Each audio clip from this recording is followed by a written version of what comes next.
gente vai dar continuidade à discussão sobre o assunto de ensino à distância, né, ensino presencial. Então, temos mais um convidado, então, né, como vocês podem estar vendo, né, ao invés de 3, temos mais um colega que vai juntar e acrescentar, enriquecer o debate. Em razão do tempo, né, eu já vou passar a palavra para o Goliardo. Estou me apresentando, sou arquiteto, representando a Federação Nacional dos Arquitetos aqui nessa mesa, na Secretaria de Educação, Comunicação e Cultura. Né, também sou conselheiro do CAU, no Paraná, e professor também. Então, Goliardo, 15 minutos, né? Podendo aí, estendemos mais uns 5. Boa tarde, pessoal. Continuamos no nosso mesmo tema, mas acho que essa sessão vai ser mais animada aqui, ó, porque tem o Bruno aqui que vai dar uma animada aqui, né? Ou ele vai ficar animado. Bom, pessoal, eu fiquei imaginando assim, conversando agora há pouco com a Ananda veio de Boa Vista. Por que será que cada um de nós veio de um canto no país para se encontrar nesse congresso, discutir coisas importantes? Por que não ficamos, cada um de nós, nas nossas próprias cidades, ligamos o nosso computador, tablet ou celular e não fizemos esse congresso à distância? Teria sido mais barato, a gente teria ficado bem mais confortável. Mas e o efeito? E o aproveitamento? Seria o mesmo? Alguém tem dúvida se seria o mesmo? Bom, antigamente, a gente falava das notícias do jornal. Agora a gente fala das notícias da internet. O que a gente vê na internet é essas coisas, né? Curso de Arquitetura e Urbanismo existe? Né? À distância, né? Graduação à distância, seu sonho começa com 49. Será que não acaba em pesadelo? Ensino à distância, mensalidade a partir de 149. Nem todo EAD é igual. Na universidade e tal, você estuda a teoria onde, quando quiser, aí ainda tem aulas práticas 3 vezes por semana. Nessa tem mais, né, Contier? Na unidade. Pode comparar, né? Bom, e não é só no Brasil, né? Em outros países, essa discussão também se coloca em todos os lugares. Desculpe o mau gosto da referência, mas eu precisava trazer essa notícia fresca como provocação. Não ao Bruno, que é advogado, né? Mas é da área dele, né? O MEC estuda liberar curso de Direito à distância. Acho que os nossos colegas da área jurídica não mereciam isso, mas terá um efeito positivo para nós de podermos nos aliar, né? Temos um aliado de peso agora para trabalhar. Eu queria começar essa provocação, e eu vou ficar em pé porque é o vício de professor, tá? Lembrando, em 2016 nós tivemos a primeira notícia de curso EAD em Arquitetura e Urbanismo. Em janeiro de 2017, a ABEA, já muito preocupada, lança uma carta, onde diz: aprender arquitetura e urbanismo à distância não funciona. Então, nós sabemos, né, a ABEA lista nessa carta 10 pontos importantes, né, que a ABEA trata da melhoria do ensino, do aperfeiçoamento do ensino, inclui todos os aperfeiçoamentos, as ferramentas, mas nessa carta ela manifesta enorme preocupação e peremptória discordância com a criação de cursos EAD em arquitetura. A arquitetura é um ofício, como é medicina, o direito e tantos outros, com exercício regulamentado. Por que o nosso exercício é regulamentado? Para garantir o nosso mercado? Não é isso. Porque a gente lida com a vida das pessoas, a gente precisa preservar a vida das pessoas, o bem-estar das pessoas, a segurança e a integridade do patrimônio público e privado e o próprio meio ambiente. Na formação de todo mundo, na formação em arquitetura, é preciso acompanhamento que seja não somente presencial, mas de forma muito próxima. A gente fala da relação professor-aluno 1:15. Ora, se pudesse ser 1 para 100, 1 para 400, poderia talvez até ser a distância, mas a gente fala que a formação da arquitetura tem que ser um acompanhamento muito próximo. 1 para 15 é o que a gente recomenda, é o que recomenda os perfis e padrões da nossa área, não é? Em ateliês, laboratórios, canteiros experimentais e outros espaços vivenciais e uma relação professor-aluno muito reduzida, o que definitivamente não pode ser alcançado à distância. A ABEA reconhece os avanços, como os colegas falaram, não da modalidade, mas do recurso, da ferramenta à distância, não é? E destaca a importância de um debate público sobre seu alcance, seus benefícios, mas também sobre as suas limitações, nessas áreas que exigem uma formação teórico-prática que podem ensejar risco à vida, antes de mais nada. Seguindo, a ABEA defende, né, que o espaço físico adequado faz parte do processo de ensino. A gente cria espaços e nós vamos abolir o espaço no processo de ensino? A gente trabalha com a criação de espaços e vamos ficar sem o espaço para estudar arquitetura? Como é isso? Né? Dar sentido físico a espaços físicos e reais é dever de ofício. Como que a gente vai fazer isso na virtualidade? Como aceitar a relação professor e aluno não seja importante, que a virtualidade basta? Para nós que criamos espaços, qual seria, então, o sentido da construção física real? Vamos mudar para a arquitetura virtual. Aí sim pode ser à distância. Né? A ABEA defende o documento Perfis e Padrões de Qualidade, que trata do projeto pedagógico dos cursos, que enfatiza a qualificação das condições físicas. Se a gente diz que para ensinar arquitetura tem que ter condições físicas satisfatórias, a gente está dizendo da importância dela, da imprescindibilidade dela. Né? O ateliê é o espaço facilitador da construção coletiva. É o espaço que permite não somente a integração professor-aluno, mas aluno-aluno. Todos nós que já passamos pela escola de arquitetura, se formos reconhecer, vamos perceber o quanto que a gente aprendeu, não somente no olhar, na conversa com os professores, mas um com o outro, vendo o que o outro está fazendo. Opa, isso que você está fazendo, eu também vou fazer. Tá bom, talvez virtualmente seja tudo isso possível. Com que disponibilidade, né? Bom, a ABEA entende que o convívio presencial é fundamental para a vivência e o questionamento do próprio espaço. A gente tem que estar no espaço para questionar ele, né? Não só no espaço de sala de aula, mas as visitas. Quantas vezes por semana os estudantes de arquitetura saem de dentro da sala de aula e vão visitar obras? As diretrizes curriculares falam de visitas a canteiros, de visitas a sítios históricos, visitas a experiências modernistas. Cada um faz do seu jeito, quando quiser, quando puder. Como é isso? Quantas vezes a gente vai para as praças, para as ruas, para as favelas, para sentir o espaço? Vamos nos abstrair disso tudo? O 10º ponto eu deixo para o final. O censo mostra alguns números, os colegas da primeira sessão já mostraram, né? E a gente percebe assim, hoje nós temos 99,2% matriculados em presencial e só 0,8% à distância. Hoje, ou melhor, em 2017, porque é do censo de 2018 do MEC. Né? E nos concluintes, nós vemos que ainda não há nenhum concluinte. Final do ano que vem deve aparecer os primeiros concluintes. Sei lá como é que a coisa acontece, porque os cursos à distância não mostram nada. A gente não sabe nada do que acontece dentro dos cursos à distância. Não sei se tem algo a esconder ou não tem nada para mostrar.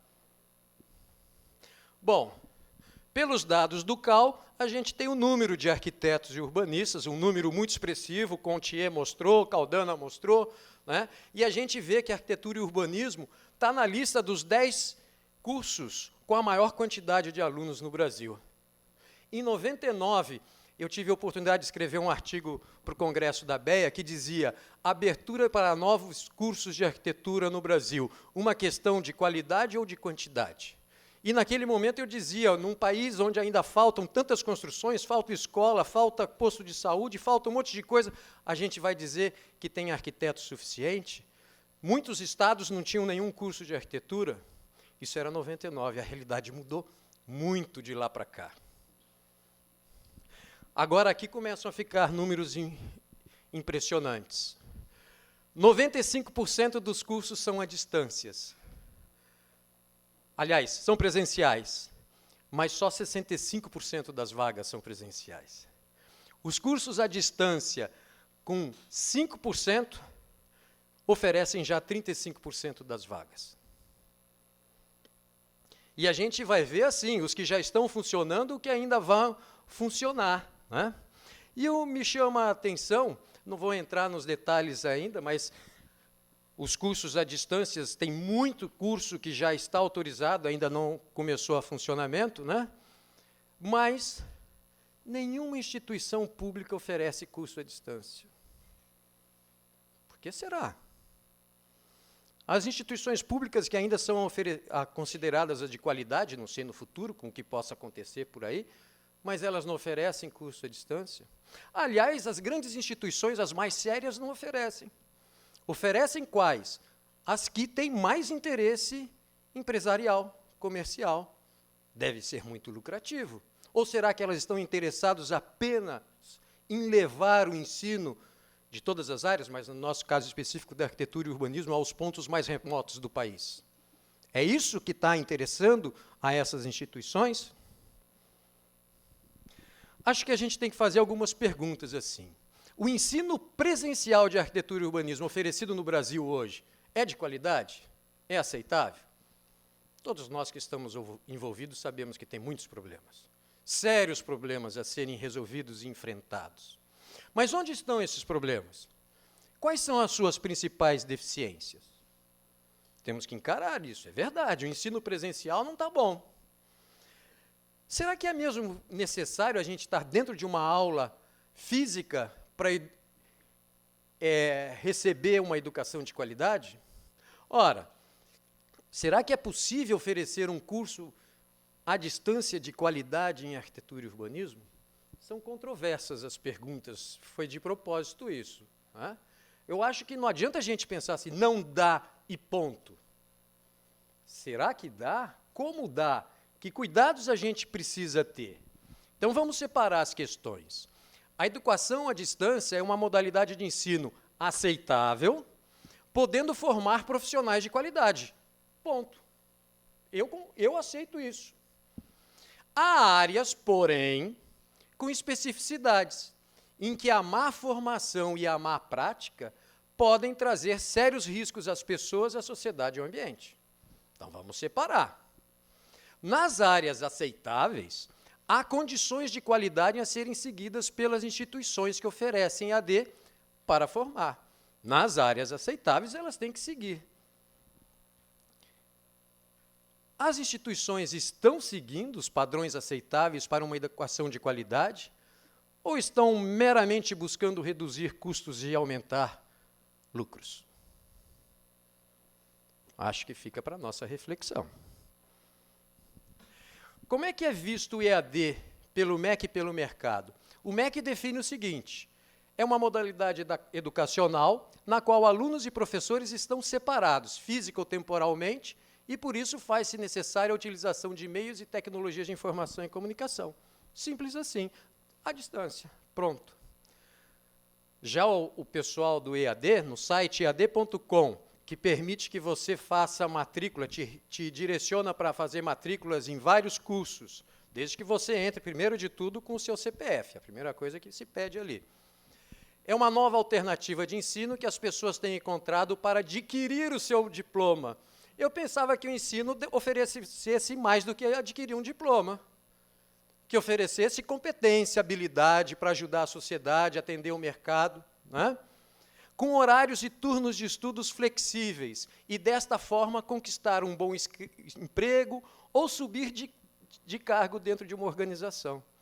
É um reducionismo danado, né? Então é isso que serve, então, o EAD? EAD parece uma coisa nova, mas não é tanto assim. Em Curitiba, essa casa muito famosa do arquiteto nascido da Alemanha, Frederico Kirchgärtner, que ele morava em Curitiba no começo do século XX e estudou à distância numa universidade de Potsdam, na Alemanha. Mas ele teve que depois ir lá fazer as provas. Só que isso foi na década de 1910. Se justificava no Brasil, existiam poucos cursos de arquitetura, o ensino não era regulamentado, a profissão não era regulamentada, né? Depois, os mais velhos lembram bem dos anos 60 e 70, normalmente vinham encartado nos gibis da Disney e todos os outros, os cursos de correspondência do Instituto Universal Brasileiro, né? Muitos desenhistas arquitetônicos se formaram por esses cursos, como técnicos de mecânica, eletrônica, coisas desse tipo. Buckminster Fuller, né, um genial arquiteto, matemático, inventor, né, que inventou a cúpula geodésica, em 1962 ele escreveu um livro, Automatic Education, né, que ele falava justamente que a educação do futuro tinha que incorporar a tecnologia. Incorporar é a palavra, não substituir um pelo outro. Né? A partir de 2010 é que, com a universalização da internet, é que começam a surgir, então, os cursos no modelo atual. Eu não vou entrar em detalhes, mas a LDB, desde 96, ela já prevê a existência dos cursos à distância, em todos os níveis. Né? Para o ensino fundamental, ela fala de utilizado como complementação da aprendizagem ou em situações emergenciais. Eu acho que a EAD deveria ser assim para todos, em situações, se não emergenciais, pelo menos situações especiais. Quem mora a 20 quilômetros de uma universidade precisa estudar EAD? Sem perdas, se ele fizer essa opção, não vai haver perda na qualidade, não vai haver perda sensível, extremamente sensível. O decreto de 2017 fala que o EAD pode ser ofertado, que podem ser ofertados cursos à distância, mesmo sem oferta presencial. Num primeiro momento, só quem tinha o curso presencial podia oferecer à distância. Pelo menos já tinha adquirido uma prática, conhecendo bem o curso. Agora já vai começar oferecendo à distância sem nem saber o que é ensino de arquitetura e urbanismo. Né? Os cursos, o próprio decreto fala que os cursos devem seguir as mesmas diretrizes dos presenciais. A nossa diz que tem muita atividade presencial. Então, já está dito aí que tem que atender isso. Os polos devem atender às mesmas condições de infraestrutura da sede. Será que as sedes atendem à infraestrutura mínima? Nem as sedes atendem. Imagina os polos. E os polos serão avaliados por amostragem. Nas sedes, pelo menos, a avaliação do MEC é em cada uma. Os polos serão por amostragem. Quando tem avaliação na sede, a gente já fica sabendo de algumas coisas esquisitas que acontecem. Bibliotecas e laboratórios que circulam. O que antecede? E alguns colegas já levantaram, antes de saber se a educação, se é possível uma educação EAD em arquitetura e urbanismo à distância, a gente precisa ver o seguinte, que a formação profissional, seja como for, requer conhecimentos, capacidades e habilidades para atender tanto as demandas do mercado quanto da sociedade. Não é só para ganhar diploma, não. Deve atender comprovadamente requisitos mínimos, projetos pedagógicos, infraestrutura, corpo docente. Corpo docente é professor. Tutor faz parte de corpo docente? Deve buscar a excelência na formação e não somente resultados estatísticos e financeiros à custa da precariedade do ensino e da qualificação. Porque as instituições estão preocupadas nas estatísticas financeiras e o governo está preocupado. Não é só esse governo, não, os anteriores também. Está preocupado com as estatísticas de matriculados no ensino superior. a realidade é preocupante. O controle de ensino atual não atende mais à demanda. Há cada vez mais estudantes e egressos. As cidades com cada vez mais problemas de qualidade urbana e de espaços habitáveis. Já passamos dos 600, 700, 800 cursos. As DCNs construídas democraticamente aqui, com um padrão Unesco-IA, têm sido ignoradas, contornadas ou burladas. Os profissionais são considerados distantes do mercado. A disputa do mercado gera demandas por controle corporativo. Se essa é a realidade com cursos presenciais, como é que vai ser com os cursos à distância? Qualidade ou quantidade? Como é que a gente vai preparar professor para tanta gente? Vou pular aqui vantagens e desvantagens, acho que a gente pode ver muitas coisas que são apontadas como vantagens acabam sendo uma desvantagem aqui. Lá, EAD você estuda a hora que quiser, onde quiser. Isso é bom para entrar e é o principal motivo para desistir. Se não tiver maturidade, se não tiver disposição, ou talvez que seja o seu segundo curso, não leva à frente. Estou muito curioso para ver os primeiros cursos que vão formar, para ver como é que é a característica dos formandos. Quero ver se um garoto que entrou novinho consegue terminar em 5 anos o seu curso. A realidade, número crescente de matrículas, ela só cresce. Acho que o Contier chamou a atenção que deu uma curva diminuindo esse crescimento. Diversidade de ferramentas, é verdade. As aulas podem ser dinâmicas, interativas, bons professores podem ir para qualquer lugar do país, à distância, né? Aulas em qualquer tempo ou lugar, economia em deslocamento, alimentação, estacionamento, tudo isso é vantagem. Mas também tem altas taxas de evasão, dispersão e procrastinação, ausência de experiência coletiva. A Maria Elisa escreveu um artigo para o Congresso da ABEA há 2 anos, que ela fala muito disso, da ausência da experiência coletiva, dinamismo dos grupos, a impossibilidade ou dificuldade de experiências vivenciais. E há outras especificidades aqui, mas meu tempo aqui eu já fui avisado que já acabou. Só falar rapidinho para concluir. Se fala muito mas e lá fora? Nós estamos atrasados, lá fora já é assim, já é assado. Nós estamos confundindo as coisas. Os cursos de EAD no exterior são cursos de educação continuada ou de pós-graduação.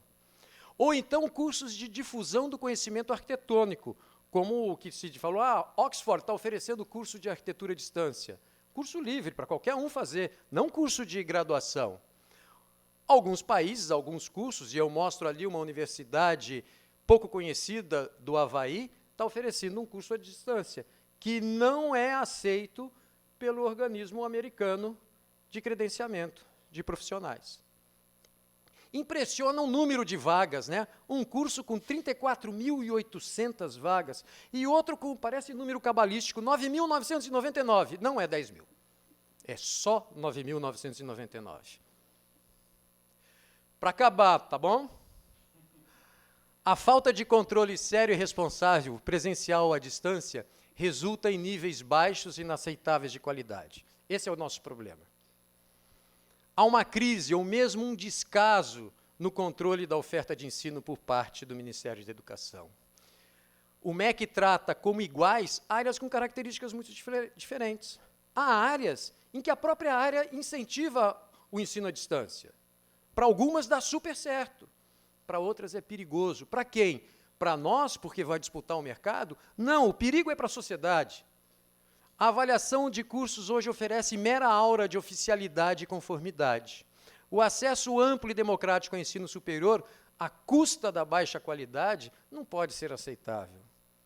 Há um duplo engodo hoje, para os estudantes e suas famílias, e no futuro para a sociedade.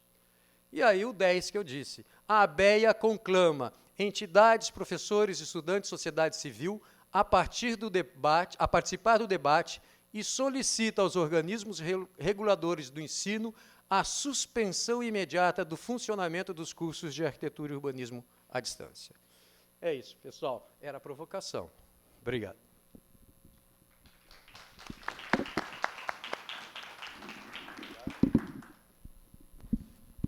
Obrigado, professor, doutor, Goliardo Maranhão, representando aqui a Associação Brasileira de Ensino de Arquitetura e Urbanismo, a ABEA. Eu já passo a palavra para o Bruno Coimbra, assessor jurídico, representando aqui a Associação Brasileira de Mantenedoras do Ensino Superior. Bruno, você tem 15 minutos. Obrigado. Em nome do ORMI, cumprimento os demais integrantes da mesa. Olhado, logo que nós sentamos aqui, já disse, Bruno, vai ser animada a nossa conversa. Seguramente, você é um ponto talvez fora das discussões. Tive a felicidade de acompanhar a primeira mesa. Tenho acompanhado todas essas discussões, Goliardo, no Congresso Nacional, no Ministério da Educação, e são diversos conselhos que vêm discutindo. Na primeira mesa foi falado sobre a medicina veterinária, a odontologia, recentemente uma decisão do RF da 4ª Região exatamente sobre arquitetura e urbanismo, outras decisões espalhadas. Eu estou falando a partir da Associação Brasileira de Mantenedoras de Ensino Superior. São as entidades que são proprietárias, que são as mantenedoras das instituições privadas. Alguns fazem a distinção entre privadas e particulares. Então, nós temos as confessionais, temos as comunitárias, que são todas nossas associadas. Só para tentar situar um pouco o diálogo do que é educação à distância, o Goliardo trouxe ali a legislação. No ensino fundamental, realmente, uma questão mais sedimentada, é uma questão emergencial, alternativa, ela não é admitida na educação à distância, foi discutida no âmbito da BNCC, mas aqui nós vamos discutir a questão na arquitetura e urbanismo. A legislação brasileira hoje, eu vou falar muito rápido, para não ficar no juridiquês, mas para tentar contribuir para o debate, como é que funciona, como é que o Ministério da Educação funciona hoje, principalmente em relação à arquitetura. O Ministério da Educação, as ofertas hoje que existem de arquitetura foram autorizadas pelos conselhos universitários, dos centros universitários e das universidades. Então, esses cursos serão experimentados, serão avaliados e passarão por um crivo do Ministério da Educação quando dos seus processos de reconhecimento. Essa é a regulação vigente hoje no Brasil. E qual é o principal elemento que nós temos para analisar a estruturação desses cursos? Em 2010, o Conselho Nacional de Educação, a Câmara de Educação Superior, se debruçou sobre as contribuições do Conselho de Arquitetura, outros conselhos também contribuíram, as engenharias, é um ambiente absolutamente amplo de discussão. E as diretrizes, já há muito tempo, elas abandonaram a perspectiva de criarem currículos mínimos. Isso já é algo dado e passado. As instituições elas são referenciais mínimos para que cada uma das instituições possam estabelecer os seus currículos mínimos, diante das suas competências, a eficiência regional, o egresso que eu pretendo, na arquitetura como no direito, aquela instituição forma advogados, aquela forma juízes, aquela forma arquitetos mais conectados com urbanismo, aqui arquitetos mais conectados com a questão de infraestrutura, de prédios. A gente sabe que tem algumas instituições que levam a fama pela sua eficiência em determinadas áreas. E as diretrizes curriculares nacionais, nessa perspectiva de não criar currículos mínimos, elas trazem os referenciais. O colega que falou na mesa anterior a respeito das competências, nós temos evoluído muito nessa perspectiva de não criar caixinhas para que as instituições ali estabeleçam a formação. A gente está migrando muito mais para uma perspectiva de competências. Algumas instituições, desde o início do curso, a partir de problemas criados, os estudantes se debruçam sobre aqueles problemas. A BMS tem uma semana de responsabilidade social, as instituições apresentam algumas iniciativas, algumas delas muito interessantes, por exemplo, na área de arquitetura, que os arquitetos vão para o centro da cidade, vão para as comunidades, para a favela, para experimentar ali naquela localidade uma forma de melhorar aquela estrutura. Então, chegando a partir dessa premissa de que o documento principal que nós temos para balizar hoje a estrutura de um curso, seja ele de arquitetura, de medicina, de odontologia, os cursos que geram mais discussão sempre são aqueles cursos que a gente chama dos regulados. Medicina, direito, odontologia, enfermagem e psicologia. Até por isso, Goliardo, como eu manifestei no início, um curso de arquitetura hoje ele não depende de uma autorização do Ministério da Educação. Ele pode ser autorizado por aquelas instituições que detêm autonomia. Então, só para a gente ter esse dado da realidade, hoje os cursos que estão cadastrados no EMEC, se a gente fizer uma consulta, é um relatório público, os cursos hoje que estão sendo ofertados em EAD são cursos ofertados por centros universitários ou universidades. Alguns iniciados, outros não iniciados. Só para fazer um parêntese, essas vagas também têm uma explicação até muito simples. Havia um represamento em relação ao EAD, havia uma perspectiva de que todos os credenciamentos passavam por autorização.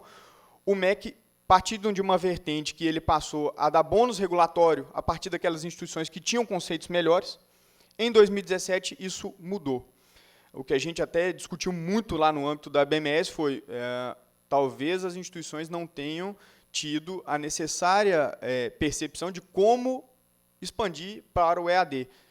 Algumas instituições entraram até em processos autofágicos. Ela criou EAD e o estudante parou de ir lá no presencial dela. E o ticket médio, nós estamos falando de ticket médio em torno de 60%. Teve instituição que quase se quebrou, quase fechou, porque o estudante que andava 100 km, 150 km para estudar nela não foi mais para lá, o curso presencial dela acaba fracassando. Então, a partir dessa premissa, só para terminar, então, nesse ponto das vagas, foi isso. Em 2017, quando veio essa nova regulamentação, Decreto 9057, Portaria 11, as instituições que detinham determinados conceitos de qualidade, a gente vinha de um Ministério da Educação mais punitivo e passamos para o Ministério da Educação calçado em bônus regulatório, e foi isso que aconteceu em 2017. Então, aquelas instituições que tinham sucesso na sua oferta presencial, que tinham bons conceitos, elas abriram polos, né, conforme foi autorizado, ela tinha 60 dias para criar polos, e dentro desses polos, as vagas autorizadas eram também cadastradas no sistema por conta da autonomia universitária. Isso explica, inclusive, aquela distorção, né? São muitas vagas que não fazem frente ao 0,8% dos alunos matriculados. As instituições criaram 999 pelo simples fato que foram lá e digitaram 999, aí a gente vai criar uma estrutura e uma retenção no momento do cadastramento desses estudantes para que não fracasse novamente. O que eu posso te assegurar, né, e assegurar a todos aqui, que as instituições que acharam que o EAD fosse o grande Eldorado, que fosse a grande sacada do século, que a partir dali todas as instituições estariam no Brasil inteiro, algumas instituições no mundo inteiro, né? Alguns centros universitários têm polos, principalmente nos países de língua portuguesa africanos, e lá oferecem cursos EAD, e esse estudante pode voltar para cá com o diploma dele totalmente válido no Brasil. Então, voltando à diretriz curricular nacional, o que eu me propus a trazer aqui para o diálogo, né, e de contribuição para a reflexão, a nossa batalha, inclusive, né, de tentar desmistificar, tentar tirar algumas preconcepções em relação ao EAD, eu comecei a buscar aqueles cursos que a gente via que eram muito procurados, aonde tinha uma boa referência nacional em relação a esses cursos. Aí eu vou aproveitar o gancho da mesa anterior, que falou, por exemplo, de medicina veterinária.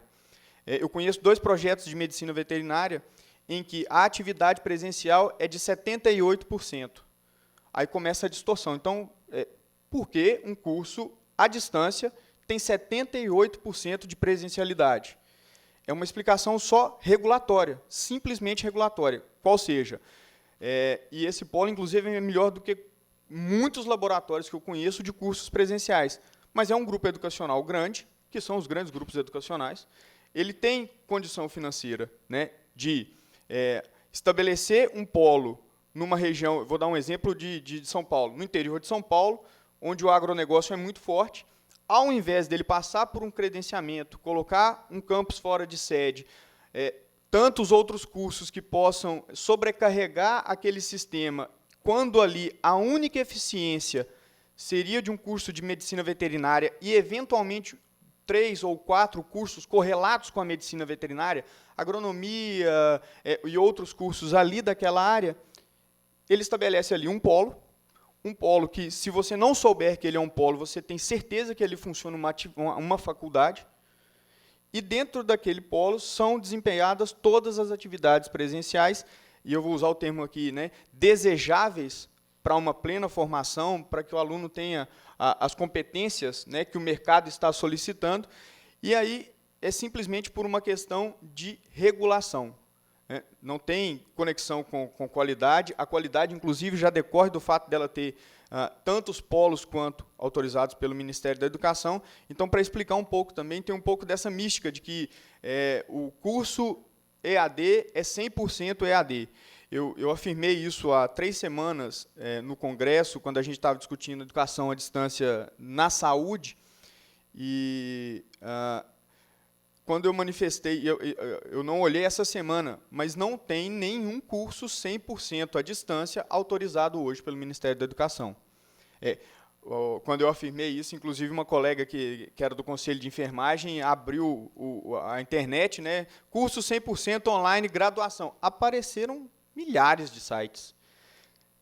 Uma outra batalha nossa é essa. Eu não quero tratar uma discussão tão importante, que é a tecnologia, a mediação, a modernização dos cursos, a partir de um sarrafo ruim, a partir de instituições que realmente cometem o estelionato educacional, instituições que precarizam o ensino, que utilizam isso única e exclusivamente como mecanismo de você baratear a oferta do curso e, às vezes, sucatear a oferta do curso.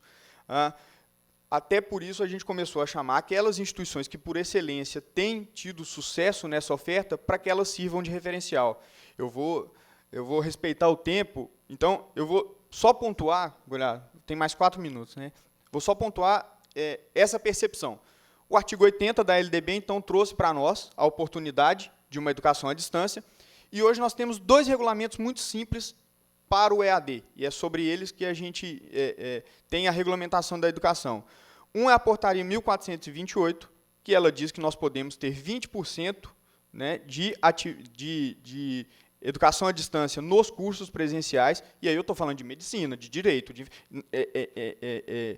só não pode nas engenharias e na área da saúde. Portanto, medicina, a princípio, estaria excluído da diferença dos 40%, porque agora, a depender de alguns bônus regulatórios, você pode evoluir, inclusive, para 40%.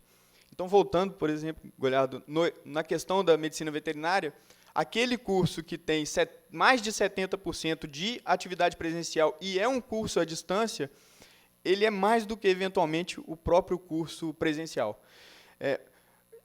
Eu acho importante desmistificar isso, porque, às vezes, o selo do EAD, o selo do presencial, e algumas palestras que eu participei, hoje me parece o mais desejoso é que a gente acabasse com essa distinção, que a gente encerrasse, que não tivesse mais o EAD ou o presencial, que a gente tivesse ensino, formação, competências, que nós, as instituições de ensino superior, junto com os conselhos profissionais, pudéssemos estar junto ao Conselho Nacional de Educação, estabilizando algumas questões que ambas as partes entendem necessárias para a formação.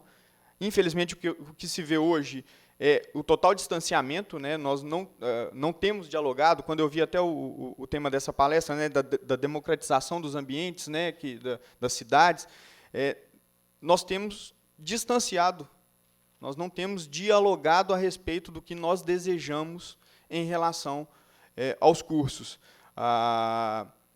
O Goliardo brincou, né, que seria animada a nossa conversa. Acho que o diálogo que virá depois vai ser ainda mais animado, mas a proibição, a suspensão, presume que a gente, então, não tem perspectiva de, se eu ofertar, e aí eu vou chegar no exemplo do que a gente tem como premissa de que é desejável na perspectiva de que eu vou poder alcançar comunidades mais longínquas, ou eu vou poder ofertar um curso EAD aqui no centro de Porto Alegre, com qualidade, e que vou concorrer de igual forma com um curso tradicional da Federal, e o aluno vai preferir ir para a minha instituição, a despeito dela ter um selo de presencial, mas eu oferto esse à distância, né, a despeito dela ter o selo de à distância. É uma distância que eu ofereço, são momentos dentro de cada disciplina, são momentos dentro da sala de aula que não é aquela divisão simplesmente em caixinhas, que eu vou ter, a partir do 4º semestre, você vai ter só atividade presencial. Você vai fazer só atividade no polo, fazendo cortes, né, no curso. A gente sabe que tem cursos assim, você só tem atividade presencial no último semestre, no último ano. Outros cursos que eu conheço, eles têm atividades mediadas por tecnologias desde o início. Então, eu condenaria um percentual dentro de cada disciplina e trataria esse curso como um curso ineficiente. Então, o que a gente tem proposto, tem chamado na BMS, promovemos alguns debates lá, e talvez seja a oportunidade futura da gente chamar o conselho na BMS para a gente tratar. A gente tem aproximado também a área da saúde, o direito, o nosso diálogo com eles foi muito intenso agora nas novas diretrizes recentes. Então, eu agradeço aqui em nome do professor Celso Nisquier, que é o presidente da BMS. As portas da BMS estão abertas ao conselho, aos arquitetos que queiram debater sobre a qualidade, né, que a gente espera na educação, né, e na formação do arquiteto, para que não se tenha só uma preconcepção de que, se é EAD, não nos serve. Essa é a nossa proposta.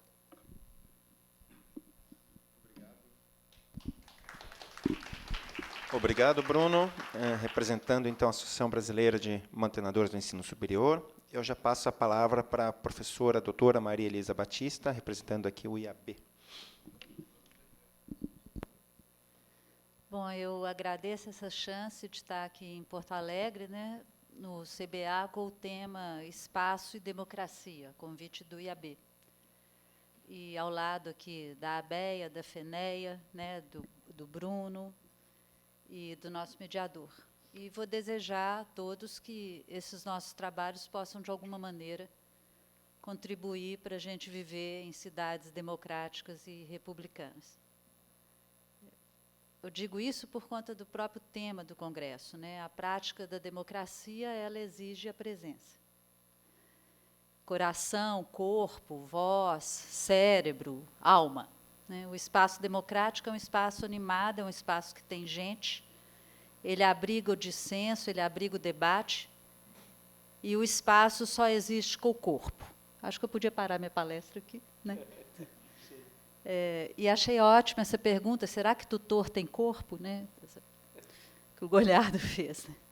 Então, mesmo que a gente ache que dá para brincar de democracia no WhatsApp, no Facebook, né, feito a gente tem feito, eu bato a mão no peito nesse sentido, é no encontro, na presença do corpo que a democracia se realiza. E todas as nossas conquistas republicanas, elas se realizam no território. Né, a saúde, a educação, tudo isso é territorializado. A alegria. Né? Então, educar arquitetos e urbanistas, não tem a menor dúvida, ela exige presença. E a gente poderia abordar o EAD de vários prismas. Né? E é claro que a ponte principal é essa. A graduação é uma parte imprescindível da qualificação para a vida profissional. A graduação é regulada pelas DCNs, a prática profissional é regulada por uma lei federal, que está aí a lei que cria o CAL, não é? Então, eu fiz recentemente, a pedido do IAB do Rio Grande do Sul, do CAL do Rio Grande do Sul, um parecer, né, organizando um pouco as ideias que a gente tem pensado a respeito do EAD. E, ao fim dessa sistematização, e considerando a prática que eu tenho também de muitos anos, né, no ensino de projeto, eu posso dizer que nada do que eu vivi, nada do que eu estudei, indica que é possível formar um arquiteto urbanista completamente à distância. Eu vou tentar, então, falar rapidamente sobre as relações que estão previstas nas nossas DCNs. A gente tem as DCNs que são de 2010, as diretrizes que são de 2010, e temos aí uma discussão mais recente, que começou em 2013, na ABEA, e que continuou, né, em vários seminários de ensino no CAL, produzindo umas novas diretrizes que não se contrapõem às anteriores. Né? Elas apenas detalham, explicitam, avançam. Né? Em todo esse tempo de debate, a gente pode perceber com muita clareza como que as pessoas experimentadas no ensino de arquitetura se situam contrariamente ao ensino completamente à distância. Então, é uma experiência que a gente precisa levar em conta, porque a gente do Brasil inteiro, que há muito tempo, trabalha com essa questão, né? E aí a pergunta que eu falo é se é possível a gente ensinar sem levar para a questão da educação e arquitetura exatamente o corpo e o coração, né? Como que o Goliardo falou isso muito bem, como é que nós vamos falar de espaço se não temos a nossa matéria-prima aí para discutir.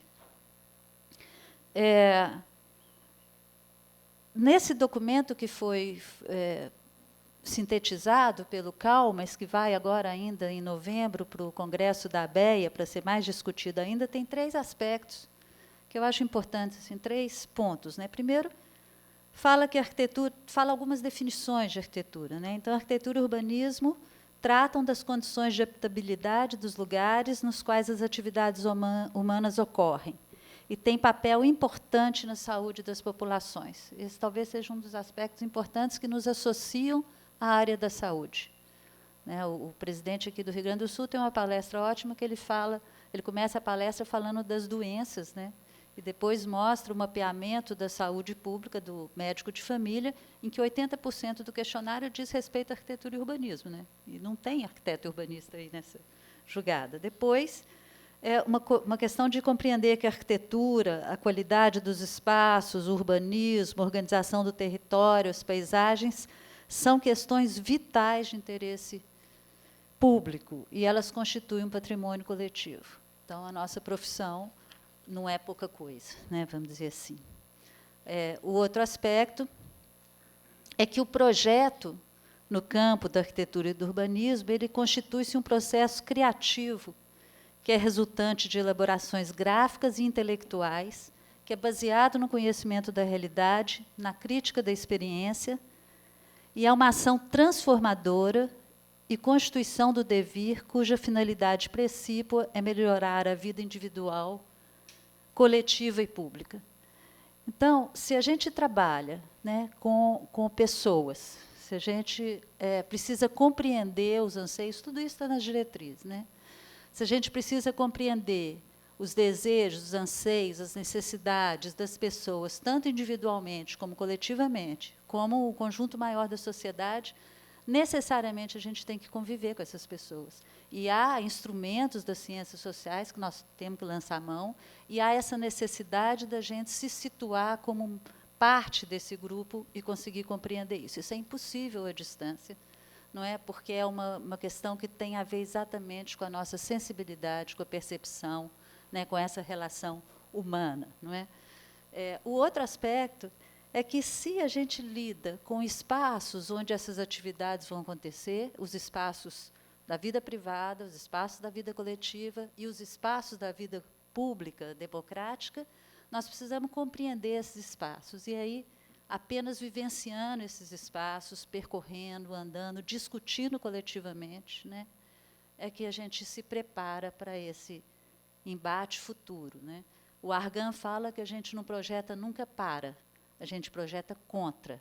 A gente projeta contra a exploração, a gente projeta contra o abuso, a gente projeta contra tudo aquilo que destrói a vida humana. Então, a nossa tarefa é uma tarefa, né, hoje, mais cedo, o Caldana lembrou do Demetri, a nossa tarefa é uma tarefa de guerrilha, né? E aí, então, a leitura das DCNs, você me avisa o tempo, porque eu costumo falar umas 2 horas. A leitura das DCNs vai exigir uma compreensão desse conjunto, né, que compõe as DCNs, que não é só as competências e habilidades, é também, e isso é um avanço, não tem dúvida, né, na 1770 que o Caldana adora. Não só... Nós adoramos. Há não só essas competências, mas os objetivos, os modos e as estratégias, né? As nossas diretrizes de 2010 já falam das diversas estratégias. Então, não é possível discutir ensino e formação em arquitetura se a gente não discutir metodologia de ensino. Então, não há como formular outras DCNs ou avançar no nosso debate sobre se é adequado ou não essa ou aquela ferramenta, se a gente não discutir, enfim, aquilo que é o cerne da nossa formação, que é a formação em ateliê, nos laboratórios, nos canteiros, na extensão e na pesquisa. A extensão é um aspecto que as DCNs de 2010 não tratam, mas que está lá na LDB, né, como indissociável do ensino e da pesquisa, e que nós temos aí mais um ano, hoje de manhã nós estávamos lembrando disso, a gente tem mais um ano para cumprir uma obrigação, né, que é incluir 10% de extensão em todas as nossas tão reduzidas e maltratadas horas. Né? E é obrigatório. Bom, eu não conheço outro jeito de fazer extensão, né? Você pode estender um cabo. Menciona? É claro, né? Porque mesmo nos cursos à distância, é óbvio, você vai trabalhar com a sociedade, você vai trabalhar com as pessoas. Então, tudo isso para nós, e ainda sem nem entrar num aspecto que a mim particularmente é muito caro, porque eu sou uma professora de projeto já desde antes de você nascer, sim, com o maior carinho, adoro os alunos. A nossa questão da criatividade, ela também, e aí a gente pode trazer várias pessoas, podemos trazer o Palasmar, o Sennett, né? Todo mundo que fala que é impossível desenvolver essa capacidade criativa se a gente não interagir com todos os nossos sentidos, né? Se a gente não puser, de fato, a alma na mão, né? Se você não fizer. Então, não é possível aprender a questão da criatividade em arquitetura, que vai muito além, muito além de um desenho genial. Né? Ela vai desde as tecnologias que vão trabalhar com as necessidades mais básicas da nossa sociedade, né? Desde trabalhar com as questões de drenagem em áreas de ocupação urbana, trabalhar com as escadarias do Lelé nas favelas, quer dizer, toda essa criatividade que demanda uma compreensão da realidade, que é extremamente sofisticada, porque é aprender a realidade com todo o nosso corpo, com todo o nosso espírito, com tudo que a gente tem aí de 2000 anos de história, mas principalmente com uma perspectiva de futuro. Né? Então, essa capacidade que a gente tem de transformar alguma coisa a partir daquela realidade que é dada através daquelas pessoas que estão ali. Então, isso é impossível de ser feito se não for nesse encontro. Né? Eu estou no IAB há muitos anos, passei com muita honra pelo CAL, e eu digo que não há nada melhor, né, como Goliardo disse, do que a gente se encontrar de novo, e percorrer a cidade, as ruas das cidades que a gente vai conhecendo e amando, com esses corpos que a gente tem, mesmo que assim, meio chumbados, né, feito a gente anda ultimamente. Enfim, essa questão da criatividade, então, ela está vinculada certamente aos canteiros, aos laboratórios, aos ateliês, e está vinculada à interlocução. Né? O que o Goliardo falou não é brincadeira. Essa relação de 1 para 15 no ateliê, ela significa uma compreensão do que é a produção de um projeto, seja na área de arquitetura, tecnologia, urbano, né? Que é um processo muito frágil e muito delicado de ideias que vão se constituindo à medida em que elas são expressas. À medida que você desenha, seja de que maneira for, o desenho pode ser, inclusive, digital. Claro que não só, né? A nossa experiência prova que não só. Mas quando você passa da imaginação para a proposta, para o modelo em escala, para o protótipo, para o teste, né?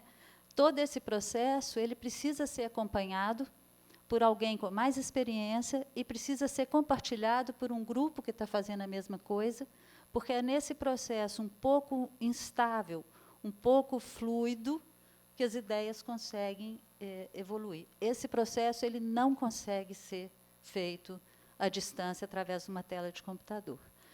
Só para encerrar, eu queria dizer que acredito que é uma tarefa conjunta, né, daqueles que se dedicam à formação e daqueles que se dedicam a fiscalizar o exercício, né, a prática profissional, é uma tarefa conjunta desses dois entes a de acompanhar e garantir a qualidade da educação em arquitetura.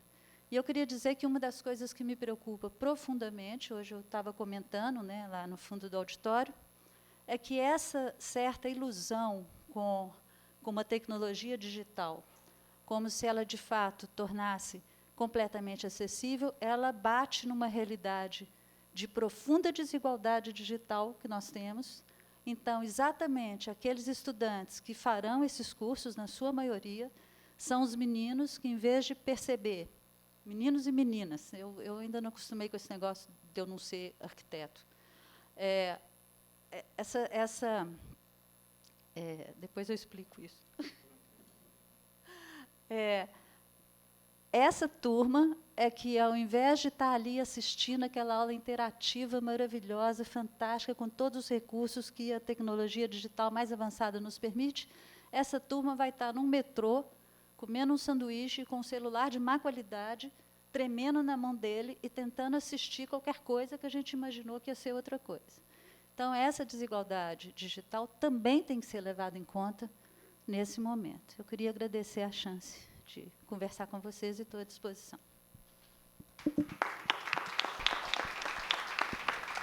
Queria agradecer a professora doutora Maria Elisa Batista, aqui representando o IAB. Já passo a palavra para Ananda Oliveira Henklein, né, representando aqui a FENEA, a DRE, Diretoria de Relações Exteriores.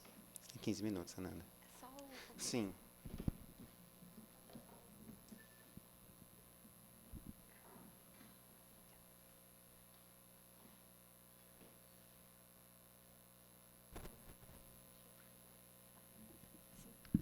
Boa tarde, meu nome é Ananda, eu estou aqui representando a FENEA, Federação Nacional de Estudantes de Arquitetura e Urbanismo, e, para início de conversa, eu queria dizer que as discussões da FENEA estão totalmente contempladas pelas falas anteriores, está sendo de muito proveito escutar aqui, e eu vim trazer algumas considerações que permearam as nossas discussões, até levar nosso posicionamento, que, como muitos devem saber, a gente divulgou também uma carta de posicionamento, como as demais entidades, contrária ao ensino à distância. E eu fiz parte da redação da carta, e aqui eu vim trazer algumas dessas reflexões que nos levaram a nos posicionar dessa maneira. Iniciando com alguns objetivos que a gente estipulou para a FENEA desde a Constituição da Federação, em que nós temos aqui representar os interesses dos estudantes de arquitetura e urbanismo e lutar por um ensino de qualidade através de uma discussão participativa e democrática. Congregar e ampliar a participação dos estudantes enquanto cidadãos e futuros profissionais na busca de uma formação criativa, inovadora, solidária, coletiva, humana e comprometida com questões político-sociais. Esses dois objetivos estão presentes no nosso site, e as partes que eu destaquei em vermelho vão ser importantes no decorrer da discussão, para desenvolver o raciocínio. E aí eu também trago a nossa maior aposta na FENEA, que é a extensão popular, universitária, que, como já foi citado aqui, são nossos grandes projetos. A maioria dos nossos desenvolvimentos é atrelado à extensão popular, principalmente nossos encontros regionais, que acontecem 6 a cada ano. Temos encontros nacionais também que ocorrem, e os escritórios modelos de arquitetura e urbanismo, que eu trouxe aqui uma foto de um deles, que é o Casas. E ali também tem outra picha, que é da Federal de Sergipe. E o Casas é da UNB, isso. E, além disso, também tem nossos encontros, como eu citei aqui, que eu não coloquei as fotos, mas qual a importância da extensão popular na nossa perspectiva de FENEA? Por meio, principalmente da extensão, que a gente consegue articular os nossos trabalhos. Então, a gente consegue se aproximar dos estudantes, e é por isso que eu coloquei ali diálogo interno, através da extensão. E também, quando eu digo diálogo externo, é quando a gente consegue, efetivamente, conversar com a comunidade. Dar esse retorno que é tão importante, especialmente nesse período que a gente está vivendo, de tanto descrédito da universidade, tanto descrédito da nossa produção. Então, haver essa ponte com a comunidade está se tornando cada vez mais essencial para a gente mostrar o que nós estamos realizando dentro da universidade. E o nosso maior desafio, com certeza, é garantir o caráter técnico-social da formação. Porque o viés que se vê arquitetura e urbanismo ainda na academia é, muito frequentemente, o tecnicista. É o que a gente conversa bastante sempre nas nossas discussões, de que pouco se fala dos aspectos sociais. E os principais obstáculos que a gente encontra nesse escopo é o perfil majoritário do estudante de arquitetura e urbanismo, que tem um caráter muito elitizado, Ou seja, esses estudantes, via de regra, vêm de um meio mais privilegiado, alheio a essas questões de cunho social, então é muito difícil a mobilização, mesmo sensibilizar esses estudantes para diversas temáticas relacionadas a questões sociais.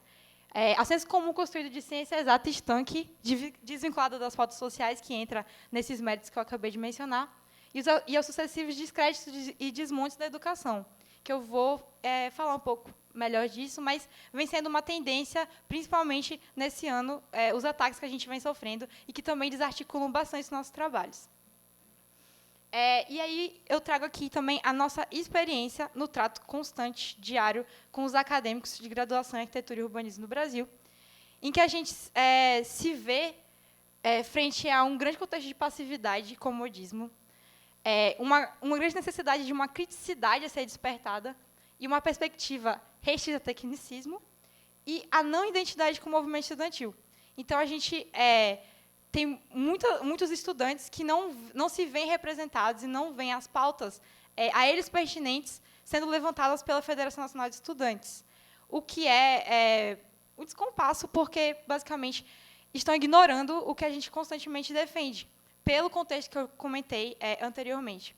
E, chegando aos estudos de pedagogia um pouco mais, a gente conclui que todo esse contexto ele provém de um sistema educacional e como ele é construído. Então, eu trouxe aqui que nós temos, predominantemente no Brasil, uma educação que ela pode ser considerada heterônoma, ou antidialógica e bancária, que são dois termos que a gente encontra em Paulo Freire, em Pedagogia da Autonomia.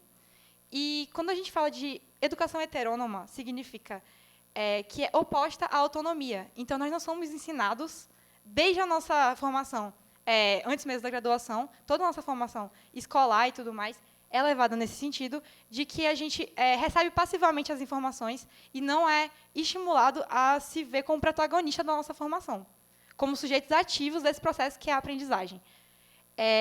E, quando nós falamos também de educação antidialógica ou bancária, que também são termos presentes em Paulo Freire, nós falamos, literalmente, dessa visão de educação hierarquizada e até autoritária, de se ver o professor como o único detentor do conhecimento e que não há um diálogo com os estudantes. Então, nós somos formados num meio como esse, e chegando na graduação não é diferente.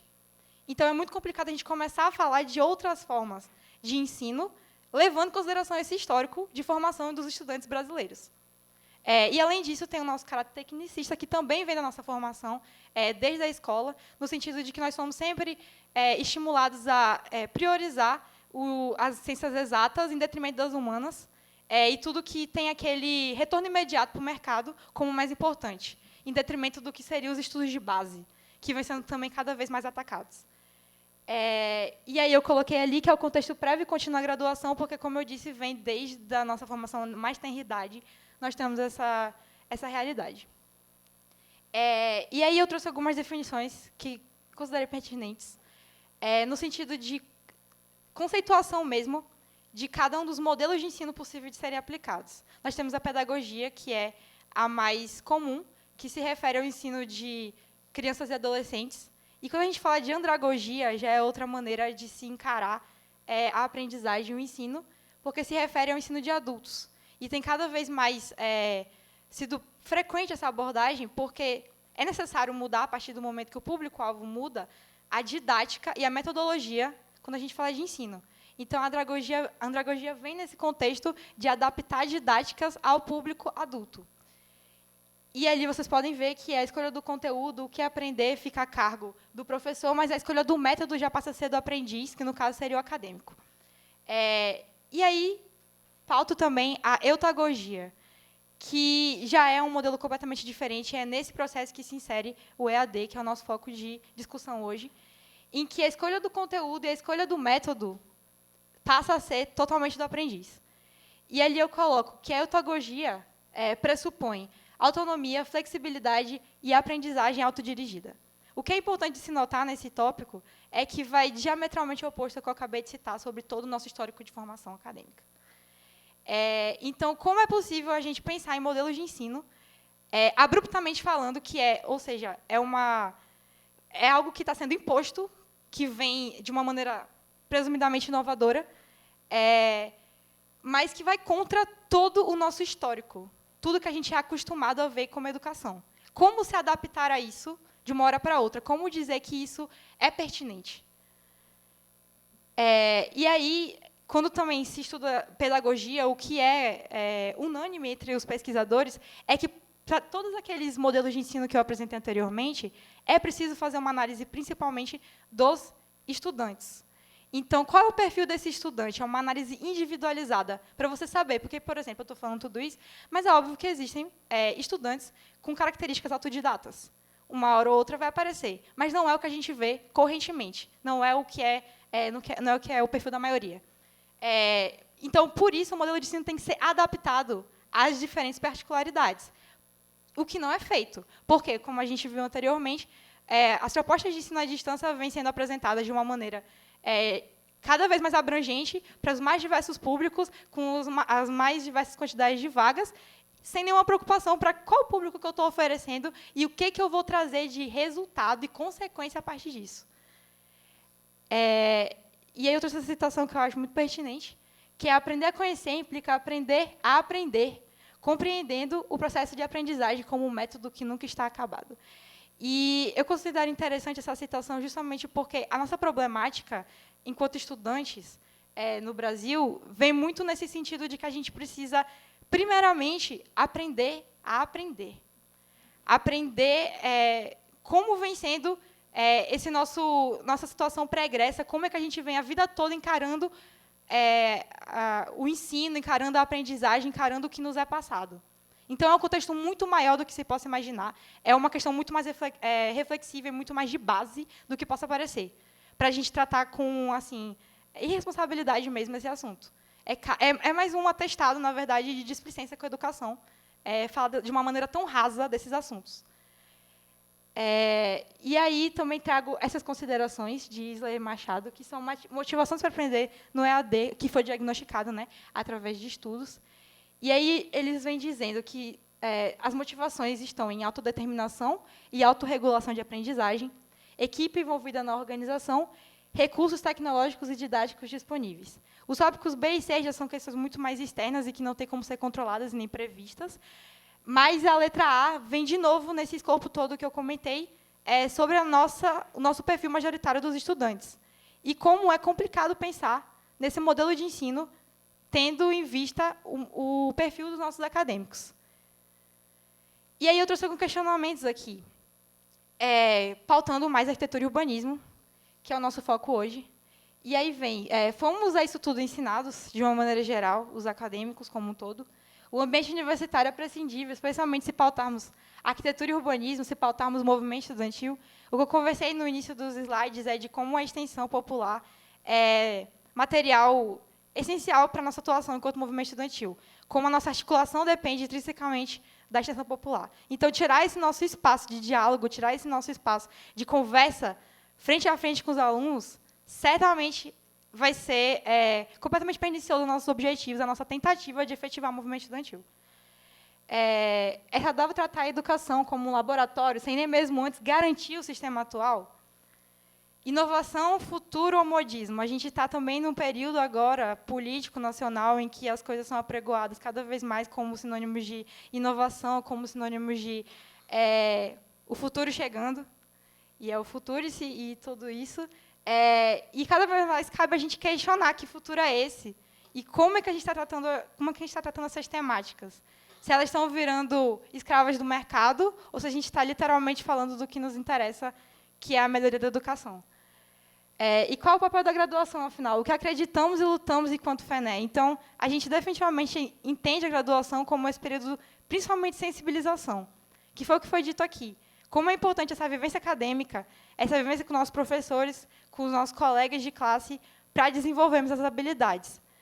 Num campo de atuação e numa área e num campo de atuação que são, muitas vezes, moldados pelo que há de mais interessante no mercado, e muito do leque da arquitetura e urbanismo, que é uma área de caráter generalista, é esquecido, ou é marginalizado, em detrimento ao que é mais fácil, o que é mais imediato. Então, o que a gente vê nesse contexto todo, na prática, é uma política do desmonte, né?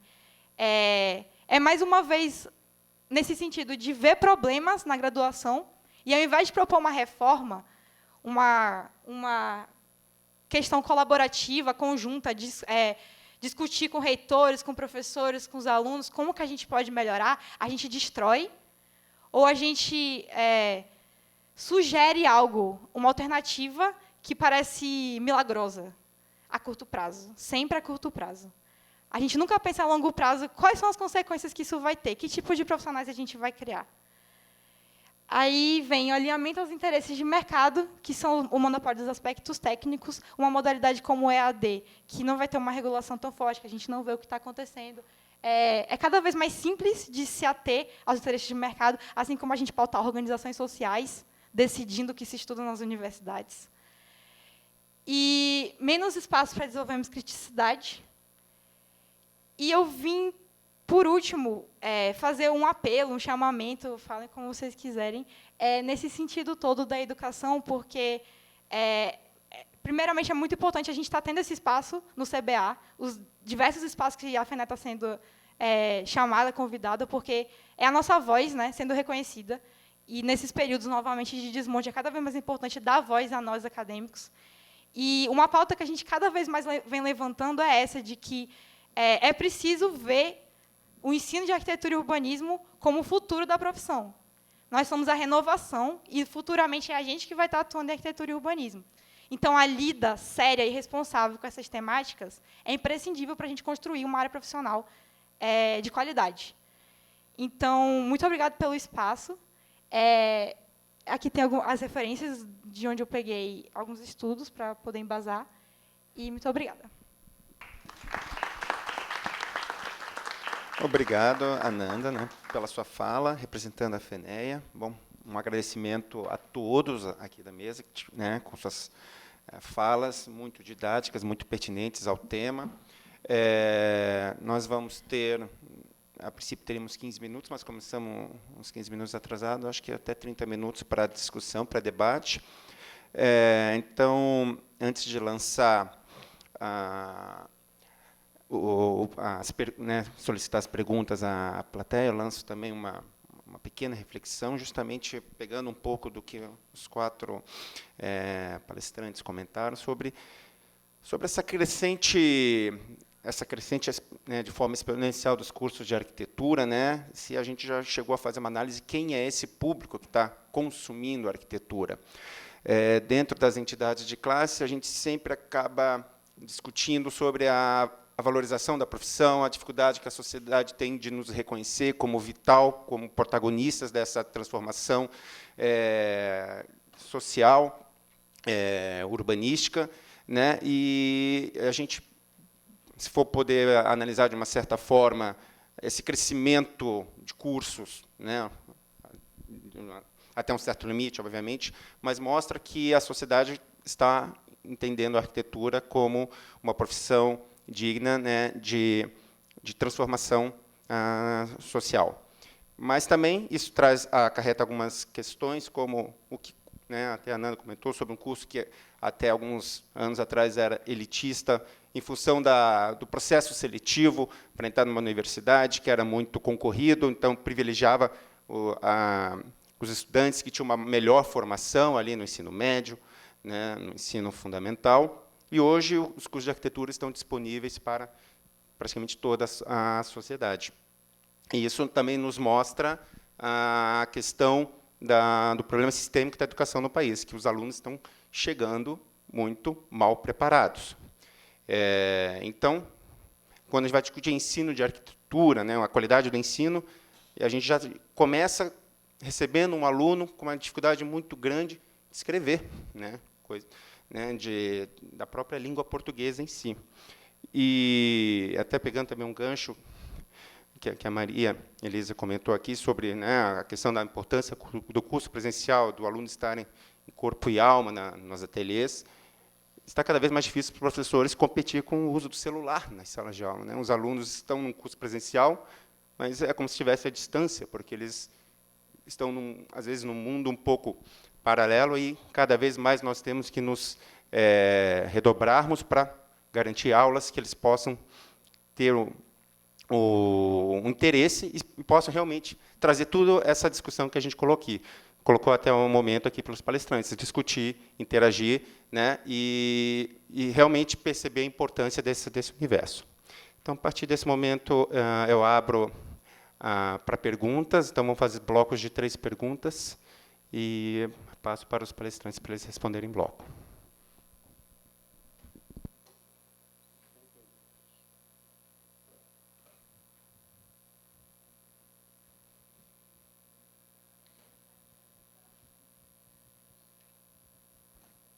Bom, boa tarde a todos. Eu gostaria de cumprimentar muitíssimo todos os componentes da mesa, em especial a Nanda, que demonstrou uma clareza assim, surpreendente em colocar as principais questões, mas também todos os outros, né? E eu gostaria de colocar aqui algumas contribuições para a discussão aí sobre o papel do que a gente está chamando de EAD, ensino à distância, no contexto aí da formação do arquiteto e como também algo que venha a ser, de fato, significativo para melhorar a prática profissional. Então, eu gostaria de retomar uma pergunta que o Contier colocou no início da fala dele, que é, na final de contas, do que se trata o que a gente está discutindo, né? E eu gostaria de colocar a minha, assim, uma percepção minha de que, primeiro, eu acho que se trata de falar da profissão de arquiteto. A própria palavra diz, arquiteto quer dizer mestre construtor, vem do grego, que quer dizer mestre construtor. Então, acho que é importante a gente não esquecer isso. A gente, quando fala de arquiteto, a gente está falando de alguém que tem que dar respostas construtivas a problemas que são colocados pela sociedade, né? E a profissão de arquiteto, ela tem registros sólidos de mais de 5.500 anos. Mas o aprendizado de ser arquiteto, de ser um mestre construtor, é muito mais recente, tem ali 300 e pouco. E a inserção da tecnologia, da informação, nos processos de ensino-aprendizagem do arquiteto tem 30 anos. Então, assim, eu penso que é importante a gente refletir sobre isso também, um certo cuidado na hora da gente achar que algumas questões que são muito recentes possam ter um significado assim, extremamente assim, muito profundo, no sentido de possibilitar melhorias significativas. A outra questão que eu gostaria de deixar aqui é o seguinte, do que se trata a escola. Eu acho que a gente está falando muito aqui de ensino, mas a finalidade da escola não é exatamente o ensino, a finalidade da escola é a aprendizagem. Então, eu penso que é importante ver como é que esse recurso, né, porque, na minha opinião, se trata de um recurso, como N outros que nós temos na aprendizagem de arquitetura, ele, de fato, viabiliza aprender. Porque, quanto a ensinar ou achar que alguém aprendeu com o que você transmitiu, eu não tenho a menor dúvida de que esse recurso ele possa ser muito eficaz, né? A terceira questão é o seguinte, quando a gente fala de tecnologia, o que me parece hoje, me chamou muito a atenção a fala do colega aqui do Rio Grande do Sul, que fez a análise das grades curriculares, né, dos cursos aqui de arquitetura. A área de representação gráfica estava ocupando 11% da carga horária, metade da carga horária de projeto, e mais do que a carga horária de muitas das outras áreas formativas. E eu entendo que essa representação gráfica é muito diferente do que anteriormente se tinha nos cursos de arquitetura, que era, por exemplo, o exercício do desenho como um recurso construtivo, de organização do raciocínio abstrato e concreto, geometria descritiva. Nós estamos falando assim, de praticamente um treinamento nos programas de computação gráfica, o que faz que hoje os nossos egressos das escolas de arquitetura eles encontrem mais trabalho como, na verdade, assim, cadistas ou executores de desenho ou produção de material gráfico do que necessariamente como um arquiteto, como um mestre construtor. E, para finalizar, assim, eu entendo que a arquitetura, quando a gente fala de arquitetura e urbanismo, nós estamos falando disso. A gente está falando, primeiro, de construir como enfrentamento do real. A gente tem que transformar pensamento em materialidade. Ou a gente está falando em urbanismo, em cidade, que significa conciliar conflitos. Então, assim, eu acho que a gente poderia analisar esse recurso que está sendo disponibilizado e proposto por essa perspectiva. Quer dizer, como é que isso pode viabilizar, de fato, aprender a ser alguém que enfrenta a realidade, a matéria, o conflito real.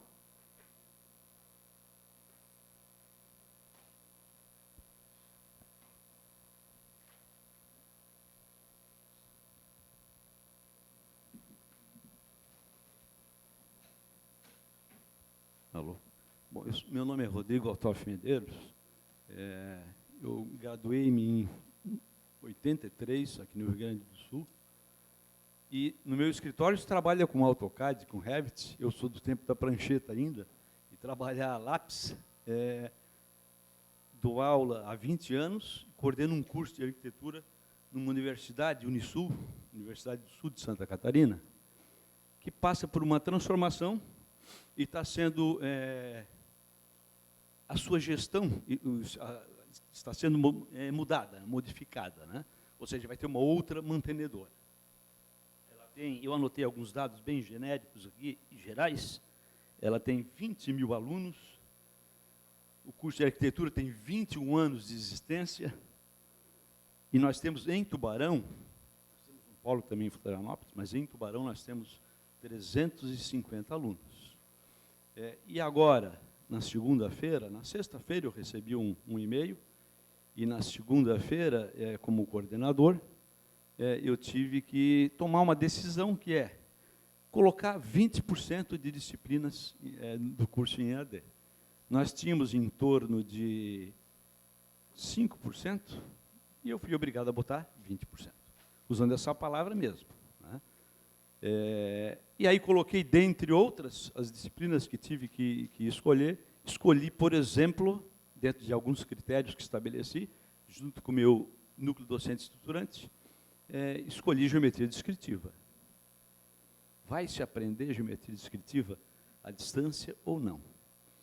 E aí eu vou concluir a minha fala dizendo que, primeiro, não é uma pergunta, eu quero sim colocar provocações, e pela experiência de vida que tenho, né, e de profissão, angústias, ansiedades, para onde vamos, né? Fico em dúvida, quero colocar isso na mesa só. E também parabenizar a heterogeneidade daqueles que nos falaram, pensamentos distintos, né? Um estudante, né, colocando algumas coisas a nível de futuro e o que é hoje. Nós aqui, achando que estamos formando muito arquitetos urbanistas. Por outro lado, nós estamos falando estatisticamente, né, nós estamos num país que temos apenas 5% da população com curso superior. Isso não é complicado também? Estamos discutindo ensino à distância e pontuando as principais desvantagens. Por outro lado, a última fala aqui diz que eu estou forçando a aula para chamar a atenção dos alunos porque eu estou brigando com o celular. Olha só como nós estamos num momento de transformação. E aí eu concluo assim, para dar a minha contribuição, além de tudo que foi dito, né, que concordo com vários pontos, com outros não, mas eu acabei de ler um best-seller que chama-se Homo Deus, de Yuval Harari, e ele pontua Homo Deus, o nome já diz, né? Uma breve história do amanhã. E ele diz o seguinte: qual é o limite entre o homem e a máquina? Então, eu estou vendo aqui na plateia, né, uma deficiência de visão, uma lente resolvendo o problema da deficiência de visão. Que dirá, né, que se algum de vocês não tem uma perna mecânica, um coração transplantado, tá? Estou dizendo isso porque, veja bem, acabei de ler um livro e nós estamos falando disso. Qual é o futuro? Eu lia agora há pouco, e graças a Deus nesse livro, a área da criatividade parece ser uma das que, diferente do direito, da medicina, que o algoritmo vai cruzar dados e vai dar o melhor caminho, né? A área da criatividade parece não apontar esse caminho, né? Ou seja, vai ser imprescindível, em tese, imprescindível ainda no futuro, a criatividade do ser humano, né? Mas aí ele diz assim, dentre outras coisas, o monitor vai ser a nossa retina. Quando? Logo. Está na nossa porta o monitor ser a nossa retina. Então, eu só coloco isso para encerrar aqui a minha participação, e também me faço a seguinte pergunta. E forço, fiz de maneira muito triste. Pô, botar 20% de disciplinas à distância. Em tese, sou contra, não gosto, dou aula há 20 anos, gosto da aula, e a presença, eu concordo com tudo que foi dito aí, em termos da necessidade presencial. Mas aí me pergunto, será que não estamos sendo, ou eu não estou sendo com esse pensamento retrógrado? Será que não estou eu querendo lutar contra aquilo que realmente vai acontecer? E eu ter o monitor na minha retina e o celular não mais estar na minha mão? Está enchipado dentro de mim, ou sei lá o quê? Só queria colocar isso para discussão, porque eu acho que está bem heterogênea as conversas, e nós estamos num momento de transformação da sociedade e da nossa profissão. Mais alguma pergunta? Então, acho que eu vou encerrar aqui, então, as inscrições. Eu vou passar a palavra para os palestrantes, né, onde já podem responder e já dar as considerações finais. 5 minutos para cada um, porque aí a gente encerra no tempo. Vamos começar, então, pelo professor Goliardo. Bom, na verdade, eu creio que não foram perguntas, mas sim contribuições dos dois colegas, que enriquecem muito esse debate. Eu, pelo que eu vi depois do que eu disse, eu falei, bom, eu podia estar na plateia, não precisava ter falado nada, porque eu me senti muito representado pela fala sensível, poética e com muita profundidade da Maria Elisa, com a exposição da Ananda sensacional, que trouxe aspectos assim, vindo de alguém que está sentindo na pele e que realmente é quem vai sofrer e atuar com tudo isso. Parabéns, Ananda, achei maravilhosa. Eu quero até levar aqui ao presidente João Carlos da ABEA o convite aqui à Ananda para o nosso Conabeia, porque ela vai poder contribuir muito. Aliás, todos aqui. E também o Bruno, que veio aqui gentilmente, corajosamente, né, nesse ambiente aparentemente hostil, e tenho certeza da sua competência, porque eu não tenho dúvida que a associação que ele representa é onde estão os melhores profissionais da área sobre legislação do ensino superior, sobre legislação de educação superior, né? E também é a entidade que tem a maior influência nos órgãos decisórios do ensino superior do Brasil, eu não tenho dúvida. E ele nos trouxe aspectos relevantes, alguns me deixaram preocupados. Por exemplo, agora muito está se falando do hambúrguer inteligente, né, o hambúrguer do futuro. Eu imagino uma empresa lançar isso daí, sem ter testado nada, e daqui 5 dias vamos fazer o reconhecimento desse hambúrguer para ver se ele faz mal ou não, né? Então, me preocupa uma atitude desse tipo.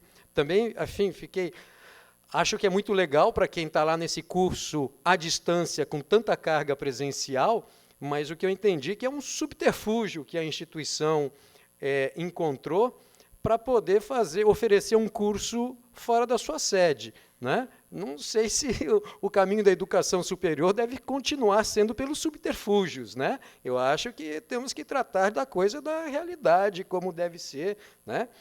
Para aqueles lá, tudo bem. E também, não sei, como você citou, e eu creio que devam ter instituições muito bem intencionadas e que estão oferecendo boa proposta. Mas é a maioria, uma família, um estudante, quando entra nisso, não estará entrando numa aventura? Que dados reais a gente tem para garantir que isso possa realmente, e que reflexo isso possa trazer futuramente para a sociedade? Eu quero dizer assim, o Conselho Nacional de Educação sempre deixou claro assim, quem cuida de educação é o MEC. Muito bem, a atitude do CAL foi perfeita, porque o CAL está falando que o próprio Conselho de Educação dizia, os conselhos cuidam do exercício profissional. Pois o CAL está cuidando do exercício profissional. Ele não está dizendo, olha, mudem o curso, façam isso ou façam aquilo. Mas aqui, para fazer exercício profissional, as condições são essas. Então, eu sei que a sua entidade está questionando juridicamente, mas, em termos de bom senso, eu acho que está perfeito. Eu vi várias vezes o professor Lisa Cury dizer isso, olha, Nós cuidamos da educação, o Conselho cuida do exercício profissional. É disso que estamos cuidando, não é, presidente Luciano? Né? Acho que é esse o caminho que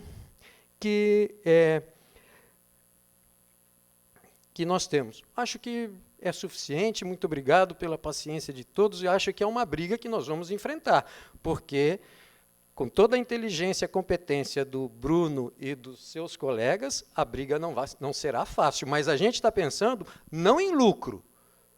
O único lucro, que nem preservar empregos, o único lucro que a gente está pensando é para a sociedade.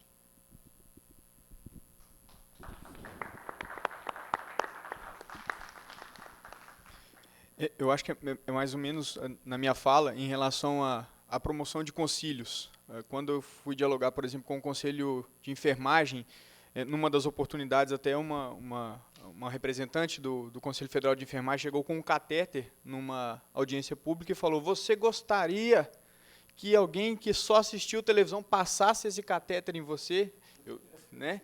Algumas coisas são emblemáticas. Eu jamais gostaria que alguém sentou na frente de uma televisão e nunca teve a atividade prática passasse. Teve até uma gafe, uma mulher disse: mas eu não tenho uretra. Eu falei: meu Deus, então estamos precisando de mais informações aqui, tem outras deficiências nesse ambiente.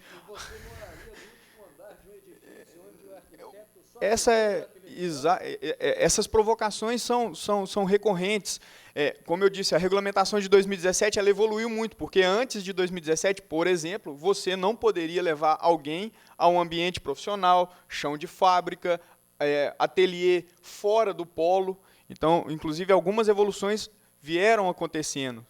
E mais do que a briga, eu acho que é a gente buscar, talvez, o concílio.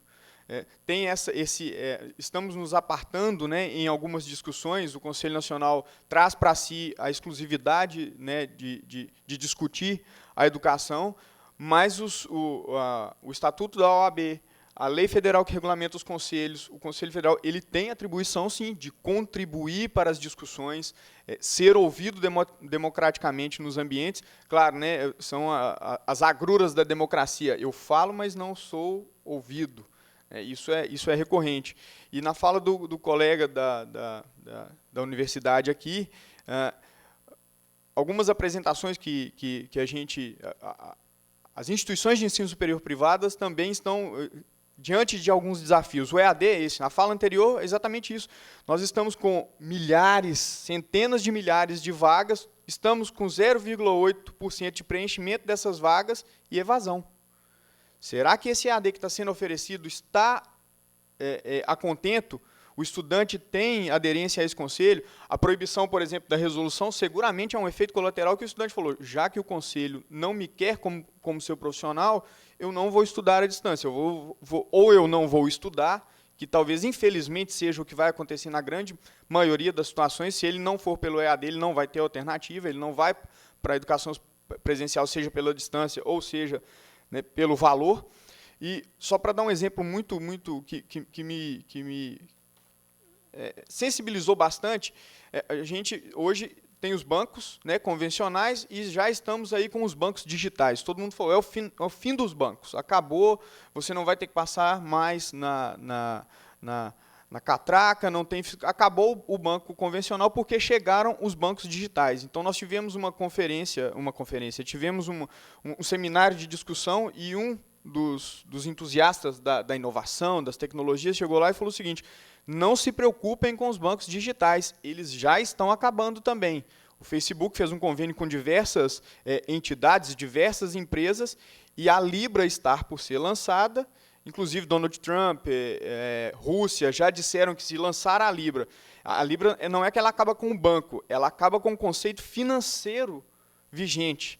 A outra professora, é o hábito, né, de falar professora, não sei se é professora, mas a arquiteta que também trouxe a contribuição aqui há quantos mil anos a gente vem desenvolvendo, e aí o estudo formal começou há tanto tempo, as tecnologias no estudo formal há tanto tempo. E também, para encerrar minha fala, para não tomar muito tempo, as instituições de ensino hoje estão diante do seguinte desafio: o estudante talvez não queira mais também a educação formal.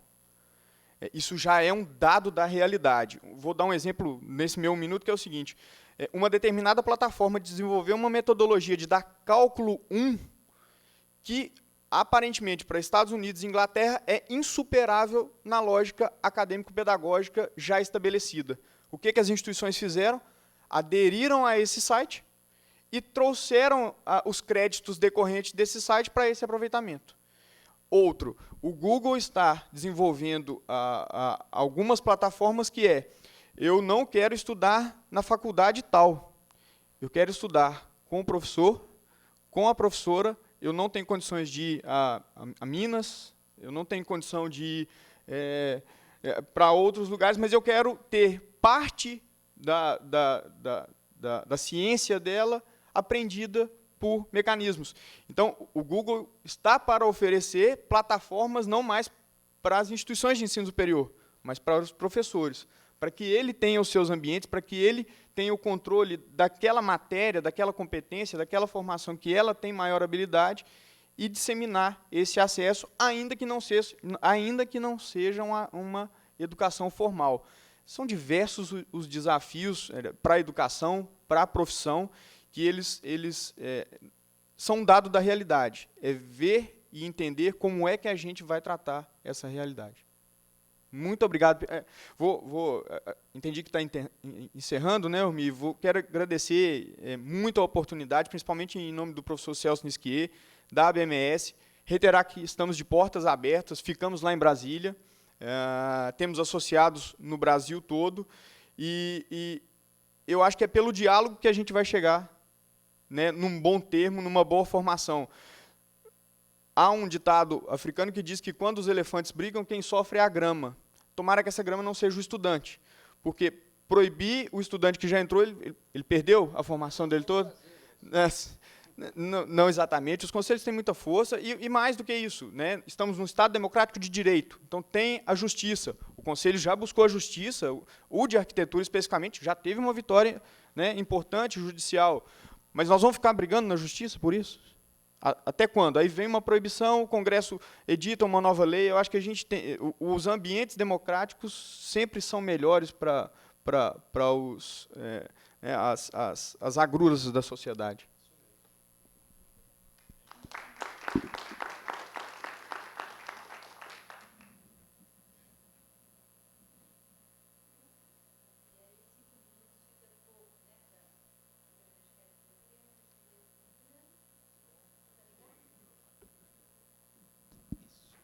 Ligou agora? Sim. Então, o professor falou do best-seller. Tem um poeta mineiro que mora em São Paulo, que ele fez uma poesia linda sobre o worst-seller. Né? Eu não sei pronunciar direito em inglês, o pior. Né? E é nisso que eu acho que a gente tem que se apoiar, na questão do erro. Né? A criatividade está vinculada ao erro e à compreensão do erro.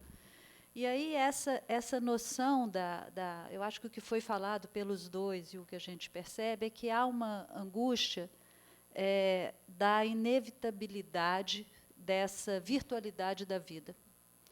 E eu acho que é contra isso que a gente tem que se colocar, porque tudo que é dito, né, a gente sempre bate numa questão que é inevitável, né, aquela noção do progresso que virá, e numa percepção, no meu modo de entender, muito reducionista da tecnologia. Então, encarar a tecnologia como aquilo que nos afasta do real ou que nos afasta do outro eu diria, a maior estupidez humana. Não é? Então, a questão da tecnologia, de fato, né, o que ela enfrenta e o que ela resolve, né, que a professora começou a tratar disso, que tecnologia é essa? E aí eu queria me apoiar no que você falou. A questão da autonomia e da heteronomia é central, não só na nossa discussão de educação, mas na nossa sobrevivência como povo, como sociedade. Né? Povo, para mim, é todo mundo. Tá? Assim, de um lado até aqui. Não tem essa coisa de povo brasileiro, é muito engraçado. Só o Darcy Ribeiro que dava conta disso. Então, nós precisamos pensar a nossa evolução, o nosso conhecimento, a nossa discussão de educação do ponto de vista de uma autonomia muito mais centrada. Então, me dá muito medo quando a gente fala, olha, o Google já inventou. O Google já inventou. Aí, se o Google morrer, se ele morrer, quem é que vai fazer não sei o quê? Quer dizer, nós não sabemos mais dirigir o nosso rumo de futuro. Então, eu queria encerrar dessa maneira. Acho que não tem jeito, né? Hasta la vitória sempre, ela revoluciona, né? Não tem como a gente tratar de outra maneira do que discutindo esse sistema produtivo que nos reduz a alguma coisa que simplesmente aceita, mesmo que sejam as soluções mais geniais. Você falou da lente, do coração, né? Do coração transplantado. Tem o coração de ferro, tem a alma de pedra, né? Tem todas as nossas falta de humanidades. Eu acho que é essa que é a nossa luta, é essa que é a nossa peleja. Eu queria agradecer de novo, né, a chance de estar aqui, a sua mediação, a companhia do Bruno, que eu também estou morrendo de medo do embate, vai ser ótimo, né? O Goliardo, né? E aí vamos a Minas, que você vai gostar, e você, Fenéia, que é uma delícia ver essa juventude, né? Obrigada.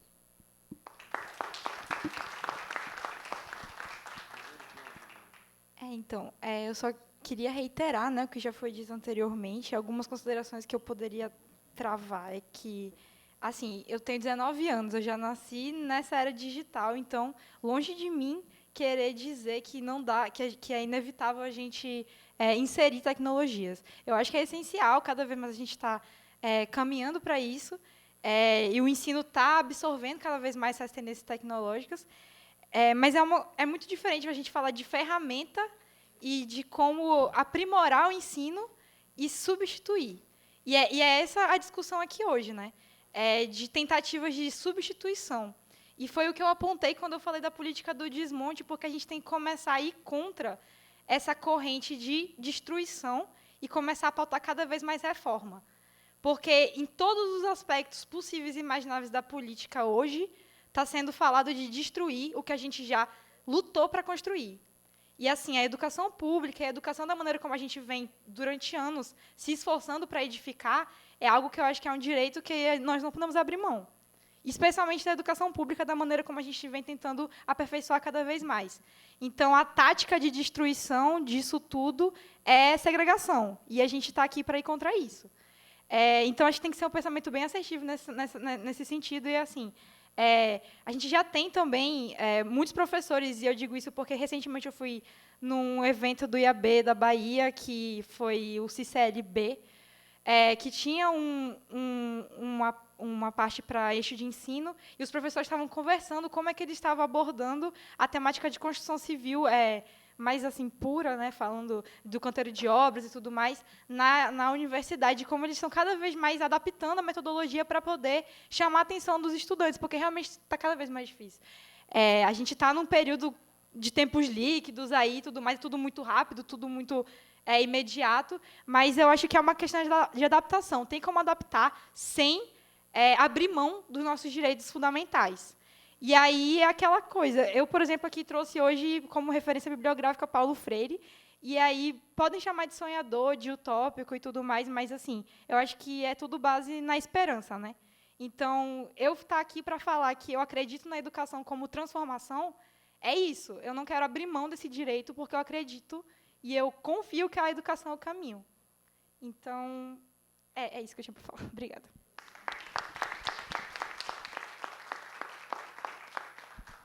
Então, mais uma vez, agradecer a participação de todos aqui na mesa, né? Obrigado. Agradecer a presença de todos aí. Então, declaro encerrada aí a nossa sessão. Um bom evento a todos.